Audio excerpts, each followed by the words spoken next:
যথাগ্নির্দাহিকা শক্তি রামকৃষ্ণে স্থিতা হিয়া সর্ববিদ্যাস্বরূপাং তাং শারদাং প্রণমাম্যহম। শ্রীমৎ স্বামী গম্ভীরানন্দ মহারাজ প্রণীত শ্রীমা সারদা দেবী, চতুর্থ পর্ব, বধূ। শিহরে শ্রীরামকৃষ্ণের ভাগিনেও শ্রীযুক্ত হৃদয়রাম মুখোপাধ্যায়ের গৃহ ছিল। এই সূত্রে ঠাকুর তথায় যাতায়াত করিতেন। শ্রী মায়ের মাতুলালয়ও ওই একই গ্রামে। এতদ্ব্যতীত শান্তিনাথ শিবের প্রাচীন স্থাপত্যানুযায়ী প্রস্তর নির্মিত মন্দিরকে কেন্দ্র করিয়া যে উৎসবাদি হইত, তদুপলক্ষে কিংবা সঙ্গতি সম্পন্ন গৃহস্থ গৃহে কীর্তন ও যাত্রাভিনয়াদি দর্শনার্থে জয়রামবাটি নিবাসী অন্যান্য নরনারীর সহিত শ্রীমায়ের পিত্রালয়ের অনেকেই মধ্যে মধ্যে শিহরে যাইতেন। আশেপাশের গ্রামের অনেকেও আসিতেন। হৃদয়ের গৃহে এইরূপ সঙ্গীতানুষ্ঠানকালীন এক কৌতুকাবহ ঘটনার উল্লেখ শ্রী শ্রী রামকৃষ্ণ পুঁথিতে 54-55 পৃষ্ঠায় দেখিতে পাওয়া যায়। ক্ষুদ্র বালিকা সারদা ওই সঙ্গীতের আসরে এক মহিলার ক্রোড়ে বসিয়াছিলেন। গীত সমাপনান্তে ওই মহিলা তাহাকে সাদরে জিজ্ঞাসা করিলেন, এই যে এত লোক এখানে রয়েছে, এদের মধ্যে কাকে তোর বিয়ে করতে সাধ যায়? অমনি উভয় কর তুলিয়া সারদা অদূরে উপবিষ্ট শ্রীরামকৃষ্ণকে দেখাইয়া দিলেন। শ্রীমা এইরূপে যেদিন স্বয়ংবরা হইয়াছিলেন, সেদিন লোকদৃষ্টিতে তাহার বিবাহ শব্দের তাৎপর্য বোধ ছিল না।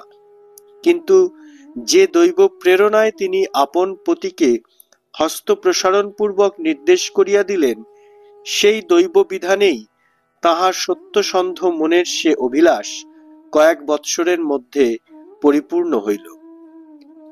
শ্রীমা তখন 5ম বর্ষ অতিক্রমান্তে 6ষ্ঠ বর্ষে প্রবেশ করিয়াছেন। আর এদিকে দক্ষিণেশ্বরের কালী মন্দিরে শ্রীরামকৃষ্ণের দেহ ও মন অবলম্বনে যুগ ধর্ম প্রবর্তনের উদ্যোগ স্বরূপে সাধনার প্রবল ঝঞ্ঝাবাত প্রবাহিত হইতেছে। অজ্ঞ ব্যক্তি তখন ভাবিতেছে যে তাহার মন সে প্রবল ঘূর্ণিবাত্তায় কেন্দ্রভ্রষ্ট ও উদ্ভ্রান্ত হইয়া পড়িয়াছে।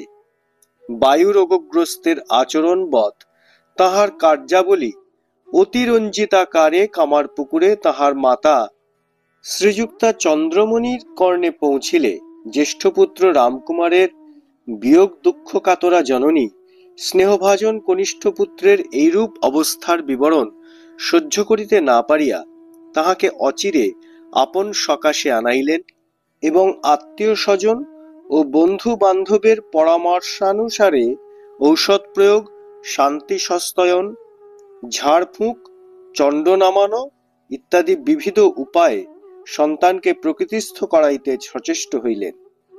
বলা বাহুল্য যে লোকপ্রচলিত এই সকল উপায় কার্যকর হয় নাই। তবে এই সময়ে সাধনা সহায়ে শ্রী শ্রী জগদম্বার অধিকাধিক দর্শন লাভ করিতে থাকায় ঠাকুরের মন ও বাহ্য আচরণ ক্রমে অনেকটা স্বাভাবিক হইয়া আসিতেছিল। জননী ইহাতে কতক আশ্বস্তা হইলেও দুর্ভাবনা হইতে সম্পূর্ণ মুক্তি পাইলেন না। অন্য 10 জনের সহিত তিনিও এই সিদ্ধান্তে উপনীত হইয়াছিলেন যে সংসারের উদাসীনতাবশত শ্রীরামকৃষ্ণের মন পুনরায় অপ্রকৃতিস্থ হইয়া পড়িতে পারে। অতএব মধ্যম পুত্র রামেশ্বরের পরামর্শক্রমে এই বৈরাগ্যপূর্ণ হৃদয়কে উদ্বাহ বন্ধনে আবদ্ধ করিবার জন্য তিনি গোপনে পাত্রীর সন্ধান লইতে লাগিলেন। কিন্তু সকল চেষ্টাই ব্যর্থ হইল। অবশেষে শ্রীরামকৃষ্ণ সমস্ত বৃত্তান্ত অবগত হইয়া বিরক্তিস্থলে বালক সুলভ আনন্দ ও উৎসাহই প্রকাশ করিলেন এবং পাত্রীর সন্ধান দিবার জন্য কহিলেন, জয়রামবাটির রামচন্দ্র মুখুজ্জের বাড়িতে দেখো গে, বিয়ের কোণে সেখানে কুটো বাঁধা আছে। এই সার্থক ইঙ্গিতের অনুসরণের ফলে পাত্রী নির্বাচনে আর বিলম্ব হইল না বিবাহের শুভ দিনও স্থির হইয়া গেল। তারপর 1266 খ্রিস্টাব্দের বৈশাখের শেষ ভাগে নির্ধারিত দিবসে শ্রীযুক্ত রামেশ্বর কনিষ্ঠ ভ্রাতা শ্রী রামকৃষ্ণকে লইয়া জয়রামবাটিতে শ্রীযুক্ত রামচন্দ্র মুখোপাধ্যায়ের গৃহে উপস্থিত হইলেন। শুভ লগ্নে শ্রীমতী শারদামণি দেবীর সহিত শ্রীরামকৃষ্ণের পরিণয় সমাপ্ত হইল। বিবাহে বরপক্ষ কন্যাপক্ষকে 300 মুদ্রা পণ দিলেন।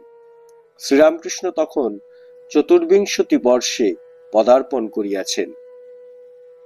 বিবাহের সময় সম্বন্ধে শ্রীমা বলিতেন, খেজুরের দিনে আমার বিয়ে হয়, মাস মনে নেই। 10 দিনের মধ্যে যখন কামারপুকুরে গেলুম তখন সেখানে খেজুর কুড়িয়েছি। কামারপুকুরের জমিদার ধর্মদাস লাহা এসে বললে, এই মেয়েটির সঙ্গে বিয়ে হয়েছে। জ্ঞাতি ভাই সূর্যুর বাপ ঈশ্বর মুখোপাধ্যায় কোলে করে আমাকে কামারপুকুর নিয়ে গিয়েছিলেন। বিবাহের পরদিবস বৈকালে বরপক্ষ বরবধূকে লইয়া কামারপুকুর যাত্রা করিলেন। তাহারা গ্রামে উপনীত হইলে শ্রীযুক্তা চন্দ্রমণি দেবী পুত্র ও পুত্রবধূকে যথারীতি বরণ করিয়া লইলেন।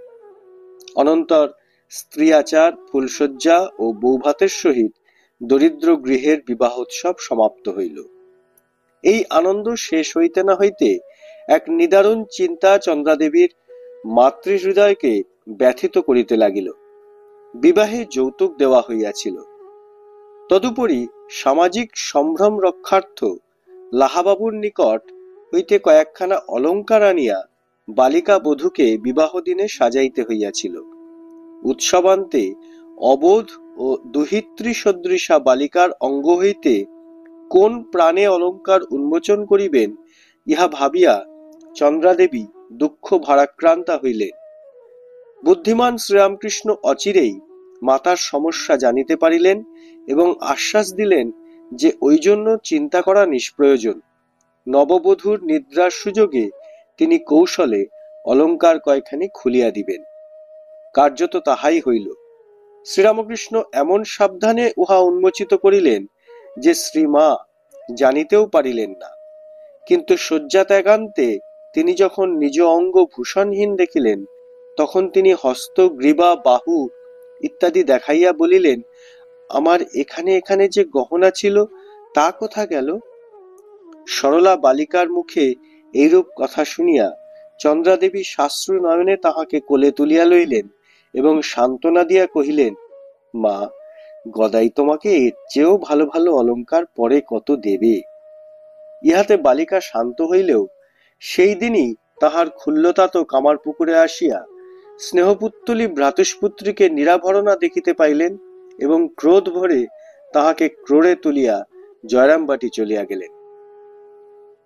শ্রীরামকৃষ্ণ সেবারে 2 বৎসরাধিক কাল কামারপুকুরে ছিলেন। বিবাহের প্রায় 2 বৎসর পরে তিনি 1267 সালের অগ্রহায়ণে একবার শ্বশুর গৃহে যান। ওই সময়ের কথা স্মরণ করিয়া শ্রীমা কহিয়াছিলেন, আমার 7 বছর বয়সের সময় ঠাকুর জয়রামবাটি এসেছিলেন। বিয়ের পর জোরে যায় না?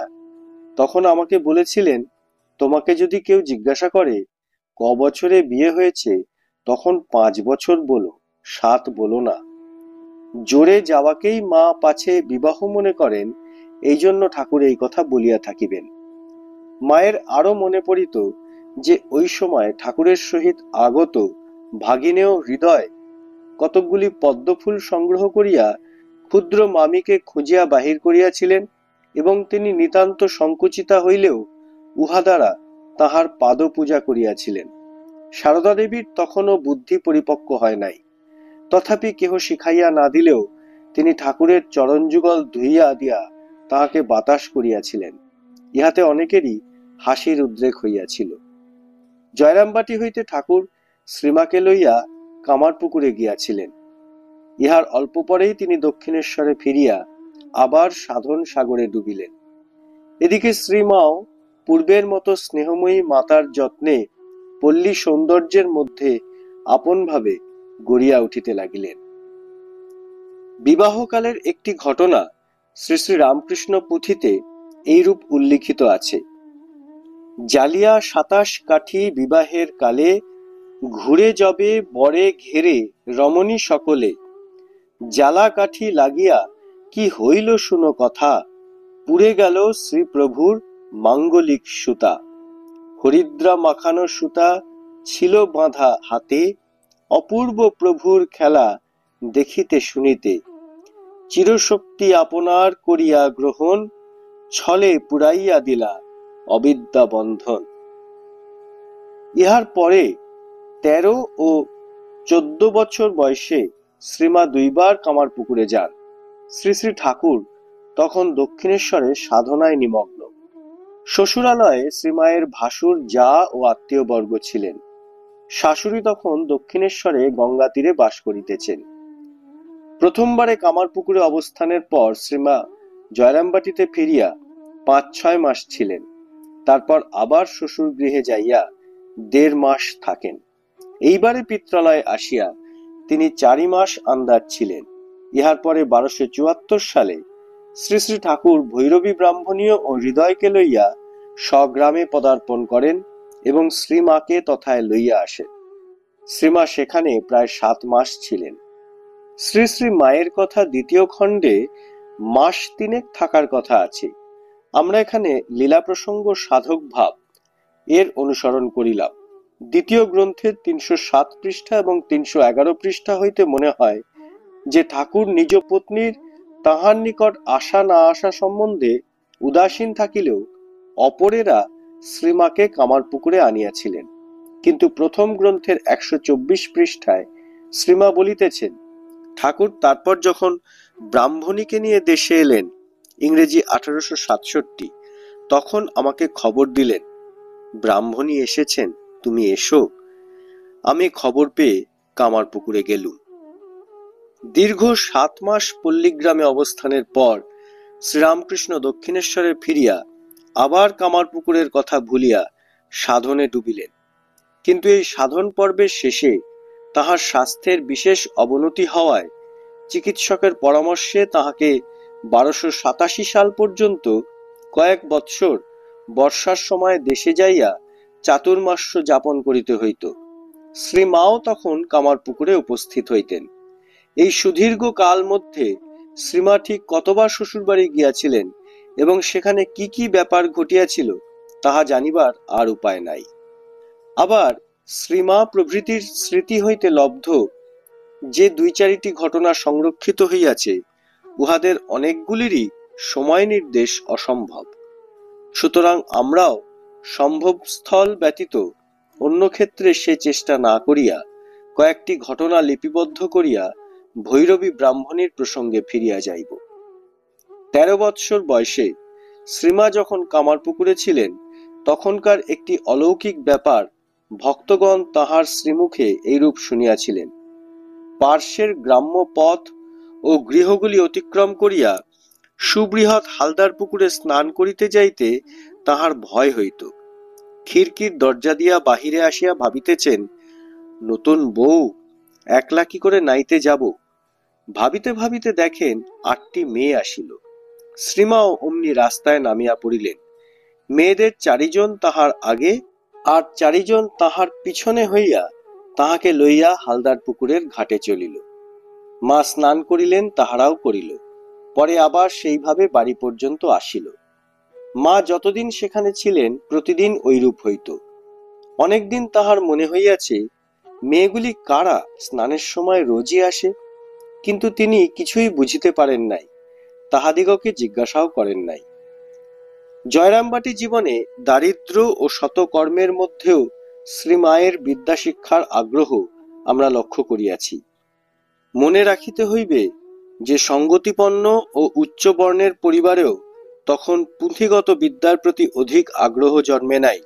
সুতরাং শ্রীমায়ের এই চেষ্টার মধ্যে অদম্য জ্ঞান লাভ স্পৃহা দর্শনে সত্যই চমৎকৃত হইতে হয়। আমরা আরো মুগ্ধ হই যখন দেখিতে পাই যে শ্বশুর গৃহের প্রতিকূল অবস্থার মধ্যেও সে স্পৃহা উন্মূলিত না হইয়া বরং বর্ধিত হইয়াছিল। শ্রীমা বলিয়াছিলেন, কামারপুকুরে লক্ষ্মী আর আমি বর্ণপরিচয় একটু একটু পড়তুম। ভাগ্নে হৃদয় বই কেড়ে নিলে। বললে, মেয়ে মানুষের লেখাপড়া শিখতে নেই, শেষে কি নাটক নভেল পড়বে? লক্ষ্মী তার বই ছাড়লে না, ঝিয়ারি মানুষ কিনা জোর করে রাখলে। আমি আবার গোপনে আরেকখানি 1 আনা দিয়ে কিনে আনালুম। লক্ষ্মী গিয়ে পাঠশালায় পড়ে আসতো, সে এসে আবার আমায় পড়াতো। প্রসঙ্গক্রমে শ্রীমায়ের ভাষাতেই দেখানো যাইতে পারে যে এই বিদ্যোৎসাহ তাহার পরেও ছিল। ভালো করে শেখা হয় দক্ষিণেশ্বরে। ঠাকুর তখন চিকিৎসার জন্য শ্যামপুকুরে। একাটি একাটি আছি। ভব মুখুজ্জেদের একটি মেয়ে আসতো নাইতে, সে মধ্যে মধ্যে অনেকক্ষণ আমার কাছে থাকতো। সে রোজ নাইবার সময় পাঠ দিত ও নিত। আমি তাকে শাকপাতা বাগান হতে যা আমার এখানে দিত তাই খুব করে দিতুম। এই বিদ্যাভ্যাসের ফলে তিনি রামায়ণাদি পড়িতে পারিতেন, কিন্তু লিখিতে বিশেষ পারিতেন না। এমনকি শেষ বয়সে নাম সহি পর্যন্ত করিতে পারিতেন না। শ্রীমায়ের প্রতি কথায় শ্বশুর পরিবারের সকলের উপর একটা আন্তরিক ভক্তি শ্রদ্ধা ও ভালোবাসার পরিচয় পাওয়া যাইত। নিজের শ্বশুর সম্বন্ধে তিনি সগর্বে বলিয়াছিলেন, আমার যে শ্বশুর ছিলেন বড় তেজস্বী নিষ্ঠাবান ব্রাহ্মণ। তিনি অপরিগ্রাহী ছিলেন। কেহ কোনো জিনিস বাড়িতে দিতে এলেও নেবার নিষেধ ছিল। আমার শাশুড়ির কাছে কিন্তু কেউ কিছু লুকিয়ে এনে দিলে তিনি রেঁধে বেড়ে রঘুবীরকে ভোগ দিয়ে সকলকে প্রসাদ দিতেন। শ্বশুর তা জানতে পারলে খুব রাগ করতেন, কিন্তু জ্বলন্ত ভক্তি ছিল তাঁর। মা শীতলা তার সঙ্গে সঙ্গে ফিরতেন। শেষ রাত্রে উঠে ফুল তুলতে যাওয়া তার অভ্যাস ছিল। একদিন লাহাদের বাগানে গিয়েছেন, একটি 9 বছরের মতো মেয়ে এসে তাকে বলছে, বাবা এদিকে এসো, এদিকের ডালে খুব ফুল আছে, আচ্ছা নুইয়ে ধরছি, তুমি তোলো। তিনি বলতেন, এ সময় এখানে তুমি কে মা? আমি গো, আমি এই হালদার বাড়ির। অমন ছিলেন বলেই ভগবান তার ঘরে এসে জন্মেছিলেন। শ্রীমা স্নেহময়ী দুহিতার ন্যায় তাহার শ্বশুরমাতার সেবাদি করিতেন এবং ওই সেবার সুযোগে শ্বশুর গৃহের ইতিবৃত্ত এবং সুখ দুঃখাদির কথা শুনিতেন। এইরূপে একদিন তাহার পৃষ্ঠে তৈলমর্দন করিতে করিতে শ্বশুরের যে অপূর্ব ধর্মনিষ্ঠাদির কথা শুনিয়াছিলেন, উত্তরকালে তাহারই উল্লেখ করিয়া জনৈক ভক্তকে সহাস্যে বলিয়াছিলেন, এমন আচারী বংশে জন্ম, আর কর্তা হলেন স্বয়ং কৈবর্তের বাড়ির পূজারী। কামারপুকুরে থাকার অবকাশে শ্রীমা সন্তরণ, সঙ্গীত ও রন্ধনাদিতে পটুতা লাভ করিয়াছিলেন। পল্লীবালাকে ওই সকল কেহ শিখাইতে আসে না, দেখিয়া শুনিয়াই আয়ত্ত করিতে হয়। তখনকার দিনে বাউল ও ভিখারির মুখে বহু তথ্যপূর্ণ সুমধুর সঙ্গীত শোনা যাইত, এবং পৌরাণিক যাত্রাভিনয় হইলে সকলে ধর্মোপদেশাদি লাভ করিত। শ্রীমায়ের বাল্যশিক্ষা অনেকাংশে ওইভাবেই হইয়াছিল। আবার জয়রামবাটির ও কামারপুকুরের অভাবের সংসার তাহাকে কর্মনিরত রাখিয়া বহু বিষয় শিখাইয়াছিল, আর সে শিক্ষার পরিসমাপ্তি ঘটিয়াছিল শ্রীরামকৃষ্ণের পদতলে বসিয়া। কামারপুকুরে আগতা শ্রীমাকে শ্রী শ্রী ঠাকুর নানাভাবে শিক্ষা দিতে অগ্রসর হইয়াছিলেন।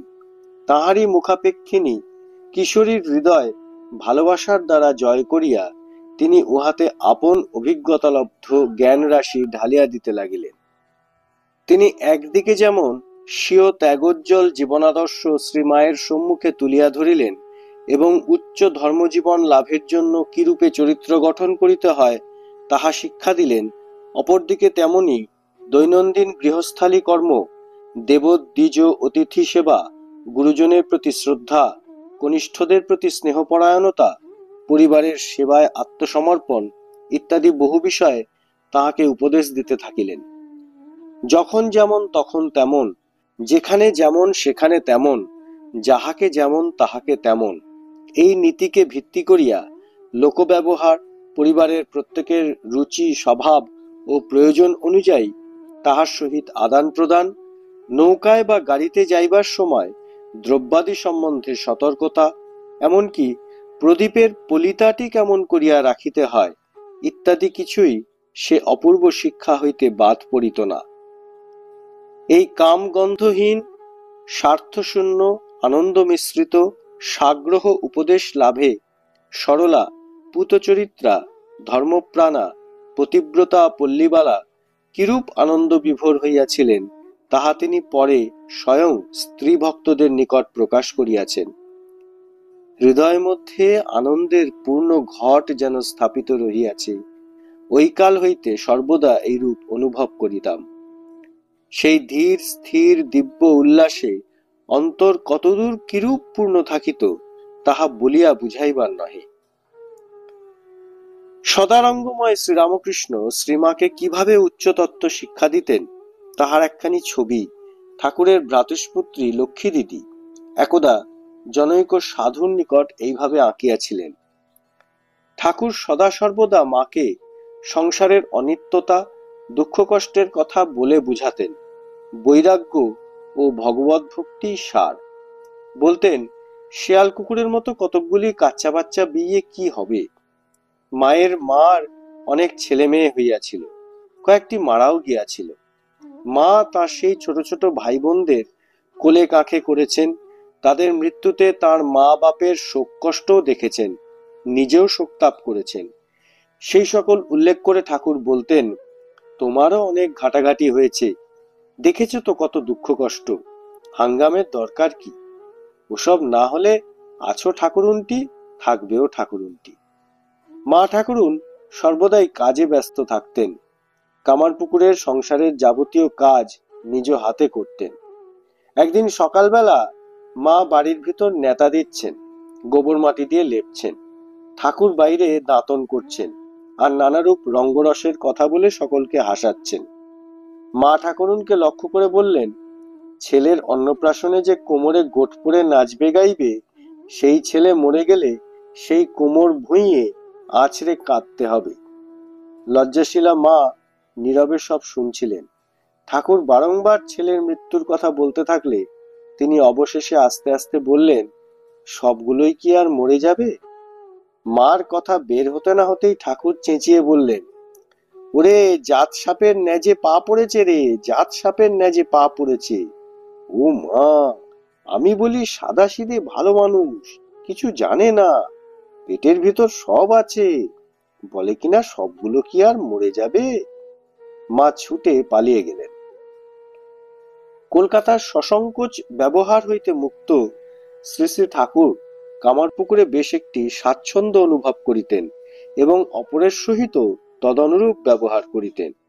একবার নিকটবর্তী কোনো গ্রামে যাত্রাভিনয় হইতেছে শুনিয়া শ্রীমা পরিবারের অন্য এক মহিলার সহিত তথায় যাইতে চাইলে শ্রীরামকৃষ্ণ অনুমতি দিলেন না। ইহাতে তাহাদের মনকষ্ট হইয়াছে বুঝিয়া তিনিও দুঃখিত হইলেন এবং সান্ত্বনার ছলে বলিলেন, তিনি স্বয়ং সমস্ত অভিনয়টি তাহাদিগকে দেখাইবেন। ওই অভিনয় তিনি একবার মাত্র দেখিয়াছিলেন, কিন্তু অপূর্ব স্মৃতিশক্তি ও নাট্যকৌশল সহায়ে সুর তাল সহকারে তিনি সমস্ত পালাটি এমন সুন্দরভাবে অভিনয় করিলেন যে মহিলারা যাত্রা না দেখার দুঃখ ভুলিয়া গিয়া মুগ্ধ চিত্তে তাহার অঙ্গভঙ্গি, বাক্যালাপ ও সঙ্গীত দেখিতে ও শুনিতে লাগিলেন। কামারপুকুরে ঠাকুরের চলন বলন সম্বন্ধে শ্রীমা বলিয়াছেন, তাকে কখনো নিরানন্দ দেখিনি। 5 বছরের ছেলের সঙ্গেই বা কি, আর বুড়োর সঙ্গেই বা কি, সকলের সঙ্গে মিশেই আনন্দে আছেন, কখনো বাপু নিরানন্দ দেখিনি। আহা, কামারপুকুরে সকালে উঠেই বলতেন, আজ এই শাক খাবো, এইটি রেঁধো। শুনতে পেয়ে আমরা, অর্থাৎ মা ও লক্ষ্মী দিদির মা, সব জোগাড় করে নাড়তুম। কয়েকদিন পর বলছে, আহ, আমার এ কি হলো, সকাল থেকে উঠেই কি খাবো কি খাবো, রাম রাম। আমাকে বলছেন, আর আমার কিছু খাবার স্বাদ নেই, তোমরা যা রাঁধবে যা দেবে তাই খাবো। শরীর স্বার্থে দেশে যেতেন। দক্ষিণেশ্বরে থাকতে খুব পেটের অসুখে ভুগতেন কিনা, বলতেন, রাম রাম, পেটটা কেবল মলেই ভর্তি, কেবল মলই বেরুচ্ছে। এইসবে তারপর শরীরে ঘেন্না ধরে গেল, আর শরীরের যত্ন করতেন না। রসিক চূড়ামণি শ্রীরামকৃষ্ণের রসিকতার একটি দৃষ্টান্ত বড়ই উপভোগ্য। শ্রীমা বলিয়াছেন, কামারপুকুরে লক্ষ্মীর মা আর আমি রাঁধতুম। একদিন খেতে বসেছেন ঠাকুর আর হৃদয়। লক্ষ্মীর মা ভালো রাঁধতে পারত। সে যেটা রেঁধেছে খেয়ে বললেন, ও রিদু, এ যে রেঁধেছে এ রামদাস বুদ্ধি, আর আমি যেটা রেঁধেছি সেটা খেয়ে বললেন, আর এই শ্রীনাথ সেন। শ্রীনাথ সেন হাতুড়ে, লক্ষ্মীর মা হলো রামদাস বুদ্ধি, আর আমি হলুম শ্রীনাথ সেন হাতুড়ে। শুনে হৃদয় বলছে, তা বটে, তবে তোমার এ হাতুড়ে বুদ্ধি তুমি সবসময় পাবে, গা টিপতে পা টিপতে পর্যন্ত ডাকলেই হয়। আর রামদাস বুদ্ধি তার অনেক টাকা ভিজিট, তাকে তো আর সবসময় পাবে না। আর লোকে আগে হাতুড়েকে ডাকে, সে তোমার সব সময় বান্ধব। ঠাকুর বললেন, তা বটে তা বটে, এ সব সময় আছে। ফোড়নের উপর শ্রী শ্রী ঠাকুরের একটা বালক সুলভ প্রীতি ছিল। একদিন ভ্রাতুষ্পুত্রী লক্ষ্মীকে ডাকিয়া বলিলেন, লক্ষ্মী, 4 পয়সার 5 ফোড়ন কিনে নিয়ে আয় তো। তারপর শ্রীমাকে বলিলেন, 5 মিশুলি ডাল করো, এমন সম্বরা দেবে যেন শুয়োর গোঙায়। আর একদিন তিনি শুনিতে পাইলেন, ভাতৃজায়া রামলাল জননী শ্রীমাকে বলিতেছেন যে ঘরে 5 ফোড়ন নাই, সুতরাং ফোড়ন ছাড়াই রাঁধিতে হইবে। তিনি শুনিয়াই বলিলেন, সে কি গো, 5 ফোড়ন নেই তা 1 পয়সার আনিয়ে নাও না, যাতে যা লাগে তা বাদ দিলে হবে না। তোমাদের এই ফোড়নের গন্ধের বেন্নুন খেতে দক্ষিণেশ্বরের মাছের মুড়ো পায়েসের বাটি ফেলে এলুম, আর তাই তোমরা বাদ দিতে চাও? রামলাল জননী লজ্জা পাইয়া তখনই ফোড়নের ব্যবস্থা করিলেন। 1274 সালে দীর্ঘ সাধনার পরে হৃদয় ও ভৈরবী ব্রাহ্মণীর সহিত শ্রীরামকৃষ্ণ কামারপুকুরে আসিয়া শ্রীমাকে তথায় আনাইলেন। তিনি পূর্বেই আনুষ্ঠানিকভাবে সন্ন্যাস গ্রহণ করিলেও সন্ন্যাস গুরু তোতাপুরীর নিকট শুনিয়াছিলেন, স্ত্রী নিকটে থাকিলেও যাহার ত্যাগ বৈরাগ্য বিবেক বিজ্ঞান সর্বতোভাবে অক্ষুণ্ণ থাকে, সে ব্যক্তি ব্রহ্মে যথার্থ প্রতিষ্ঠিত হইয়াছে। স্ত্রী ও পুরুষ উভয়কেই যিনি সমভাবে আত্মা বলিয়া সর্বক্ষণ দৃষ্টি ও তদনুরূপ ব্যবহার করিতে পারেন, তাহারই যথার্থ ব্রহ্মবিজ্ঞান লাভ হইয়াছে। স্ত্রী পুরুষে ভেদ সম্পন্ন অপর সকল সাধক হইলেও ব্রহ্মবিজ্ঞান হইতে বহু দূরে রহিয়াছে। তত্ত্বদর্শী তোতাপুরী ইহাও বলিয়াছিলেন যে শ্রীরামকৃষ্ণের ন্যায় নির্বিকল্প সমাধিমান পুরুষ যদি নির্বিকার চিত্তে সহধর্মিণীর প্রতি স্বীয় কর্তব্য পালন করেন, তবে তাহাতে ধর্মহানি হয় না। সুতরাং আমরা সহজেই বুঝিতে পারি যে সরল সত্যনিষ্ঠ ও ধর্ম সাধনায় অনুপম সাহসযুক্ত ঠাকুর শ্রীমাকে সাদরে গ্রহণ করিয়াছিলেন, ইহাতে তাহার বিন্দুমাত্র ক্ষতি হয় নাই। কিন্তু ভৈরবী ব্রাহ্মণীর উপর ইহার ফল অন্যরূপ হইল। শ্রী মায়ের প্রতি তাহার ব্যবহার প্রীতিপূর্ণই ছিল। মায়ের বয়স তখন অল্প, তিনি ভৈরবীকে শাশুড়ির ন্যায় শ্রদ্ধা করিতেন, আবার ভয়ও যথেষ্ট ছিল। ভৈরবী মাঝে মাঝে অধিক লঙ্কা দিয়া পূর্ববঙ্গের মতো তরকারি রাঁধিতেন এবং রামলাল জননী ও শ্রীমায়ের পাতে পরিবেশন করিয়া স্বাদ সম্বন্ধে মতামত জানিতে চাহিতেন। রামলাল জননী বলিয়া ফেলিতেন, হ্যাঁ, যে ঝাল হয়েছে। কিন্তু ভৈরবীর ক্রোধ হইতে আত্মরক্ষার জন্য মা সভয়ে বলিতেন, বেশ হয়েছে। বলিতে বলিতে হয়তো চক্ষে জল ঝরিতে থাকিত। ভৈরবী সেদিকে না চাহিয়া সগৌরবে রামলাল জননীকে বলিতেন, বৌমা তো বলছে ভালো হয়েছে, তোমার বাবু কিছুতে ভালো হয় না, তোমাকে আর বেন্নুন দেব না। উত্তরকালে ঘটনাটি বলিয়া শ্রীমা প্রাণ খুলিয়া হাসিতেন। ভৈরবী ব্রাহ্মণী একদিন শ্রীরামকৃষ্ণকে মাল্লাদির দ্বারা শ্রী গৌরাঙ্গ বেশে সাজাইলেন এবং ওই মনোহর বেশ দর্শনের জন্য শ্রীমাকেও ডাকিয়া আনাইলেন। তিনি আসিয়া দেখিলেন ঠাকুরের ভাবাবেশ হইয়াছে, ইহাতে তাহার কেমন যেন ভয় হইল। সুতরাং ব্রাহ্মণী যখন প্রশ্ন করিলেন, কেমন হয়েছে, তখন তিনি বেশ হয়েছে বলিয়া প্রণামান্তে দ্রুত চলিয়া গেলেন। সম্ভবত এই অনির্বাচ্য ভয়ের সহিত লজ্জাও মিশ্রিত ছিল, কারণ আমাদিগকে মনে রাখিতে হইবে যে শ্রীমা তখনও লজ্জাপটাবৃতা নববধূ। শ্বশ্রুস্থানীয়া ব্রাহ্মণীর সম্মুখে পতি সন্নিধানে তাহার অজ্ঞাতসারেও কোনো চপলতা চলে না। আর স্বভাবত ধীরা শ্রীমায়ের চরিত্রে ইহার নিতান্তই অভাব ছিল। শ্রীমায়ের ভৈরবীর প্রতি শ্রদ্ধার অভাব না থাকিলেও তাহার সহিত ঠাকুরের সহজ মিলনকে ভৈরবী কতকটা ঈর্ষার চক্ষে দেখিতে লাগিলেন। বহু পরিবারই বধূ ও শ্বশ্রুর এই অবাঞ্ছিত সম্বন্ধ পারিবারিক জীবনকে বিষময় করিয়া তোলে। বর্তমান ক্ষেত্রে শ্রীমা অতীব নিরীহ প্রকৃতির ছিলেন বলিয়া ভৈরবী তাহার বিরুদ্ধে অভিযোগের কোনো অবসর খুঁজিয়া পাইলেন না, কিন্তু সে ঈর্ষা অন্যভাবে আত্মপ্রকাশ করিতে লাগিল। তিনি শ্রীরামকৃষ্ণের ভবিষ্যৎ সম্বন্ধে সন্দেহ প্রকাশ পূর্বক তাহাকে সাবধান করিয়া দিতে লাগিলেন। সহধর্মিণীর সহিত অবাধ মিশ্রণের ফলে তিনি সাধক জীবনে পতন বরণ করিতেছেন মাত্র। সিদ্ধ গুরু তোতাপুরী প্রজ্বলিত বহ্নি সদৃশ যাহাকে এই বিষয়ে নিঃসংকোচিত্তে সম্পূর্ণ স্বাধীনতা প্রদান করিয়াছিলেন, স্নেহান্দা ব্রাহ্মণী তাহাকে স্বীয় অঞ্চলে ঢাকিয়া রক্ষা করিতে অগ্রসর হইলেন। তিনি বুঝিতে পারিলেন না যে এই বৃথা চেষ্টায় তিনি জ্বলিয়া মরিবেন। তিনি দেখিয়াও দেখিলেন না যে পটভূমিকা পরিবর্তিত হইতেছে।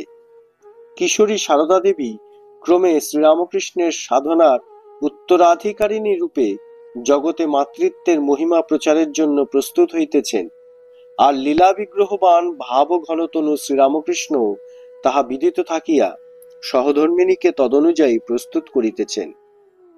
সে উচ্চ তত্ত্ব হৃদয়ে উদ্ভাসিত না হওয়ায় ভৈরবী স্বয়ং মর্মপীড়িতা হইয়া অপরকেও বিব্রত করিতে লাগিলেন। পরে তিনি নিজ দোষ বুঝিতে পারিয়া ঠাকুরের নিকট ক্ষমা চাহিলেন এবং তাহার অনুমতি লইয়া কাশীধামে চলিয়া গেলেন। ইহার পর ভৈরবীর সহিত শ্রীমায়ের নরলীলার আর কোনো সম্বন্ধ রহিল না। ভৈরবীর বিদায়ের পর শ্রীরামকৃষ্ণ দক্ষিণেশ্বরে ফিরিলেন এবং শ্রীমাও 7 মাস যাবৎ শ্রীরামকৃষ্ণের পূত সান্নিধ্যে অনুপম আনন্দ লাভ করিয়া অগ্রহায়ণ মাসে জয়রামবাটিতে চলিয়া আসিলেন। ঠাকুরের সাহচর্যজনিত পূর্বোক্ত উল্লাসের উপলব্ধিতে তাহার চলন বলন আচরণাদি সকল চেষ্টার ভিতর এমন একটা পরিবর্তন যে উপস্থিত হইয়াছিল, এ কথা আমরা বেশ বুঝিতে পারি। কিন্তু সাধারণ মানব উহা দেখিতে পাইয়াছিল কিনা সন্দেহ, কারণ উহা তাহাকে চপলা না করিয়া শান্ত স্বভাবা করিয়াছিল, প্রগল্ভা না করিয়া চিন্তাশীলা করিয়াছিল, স্বার্থ দৃষ্টি নিবদ্ধা না করিয়া নিঃস্বার্থ প্রেমিকা করিয়াছিল, এবং অন্তর হইতে সর্বপ্রকার অভাব বোধ তিরোহিত করিয়া মানব সাধারণের দুঃখ কষ্টের সহিত অনন্ত সমবেদনা সম্পন্ন করিয়া ক্রমে তাহাকে করুণার সাক্ষাৎ প্রতিমায় পরিণত করিয়াছিল।